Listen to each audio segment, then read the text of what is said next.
Hello friends, welcome to கடலை மிட்டாய். யூடியூப்ல ரொம்ப ஃபேமஸா போயிட்டு இருக்கிற கே நகர் பருத்திப்பால் கடையை பத்தி தான் இங்க பாக்குறோம். ஸோ யூடியூப்ல அந்த வீடியோ பார்த்துட்டு கடையில எப்படி இருக்கு பருத்திப்பால் அப்படின்னு டேஸ்ட் பண்ண தான் போயிருந்தோம். ஸோ யூஸ்வலா பருத்திப்பால் குடிச்சா பாயசம் குடிக்கிற மாதிரியே ஒரு ஃபீலிங் இருக்கும். பட் இங்க இருக்கிற பருத்திப்பால் கொஞ்சம் டிஃப்ரெண்டாவே இருந்தது.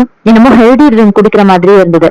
ஸோ அன்னைக்கு ரொம்ப கோல்டா இருந்தது எனக்கு. அது குடிச்சதுக்கு அப்புறம் கொஞ்சம் ரொம்பவே ரிலாக்ஸ் ஆயிடுச்சு.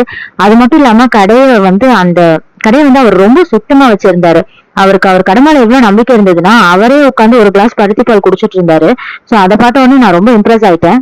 நீங்களும் போனீங்கன்னா கண்டிப்பா உங்களுக்கு அந்த ஒரு ஃபீலிங் இருக்கும், வித்தியாசம் இருக்கும். எல்லா கடைகளை விட ஸ்ட்ரீட் ஷாப்பை விட அந்த ஸ்ட்ரீட் ஷாப் ரொம்பவே நல்லா இருந்தது.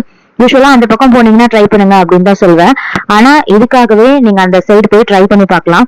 அந்த அளவுக்கு அந்த பருத்திப்பாலும் ரொம்ப டேஸ்டாவும் இருந்தது. அவங்க கடையும் ரொம்ப நீட்டா மெயின்டைன் பண்ணியிருந்தாங்க. சோ அதனால நீங்க கண்டிப்பா அந்த பக்கம் போனீங்கன்னா ட்ரை பண்ணுங்க. அதுக்காகவே அந்த பக்கம் போகவும் செய்யுங்க. மறக்காம எங்க சேனலை சப்ஸ்கிரைபும் பண்ணுங்க. பாய்.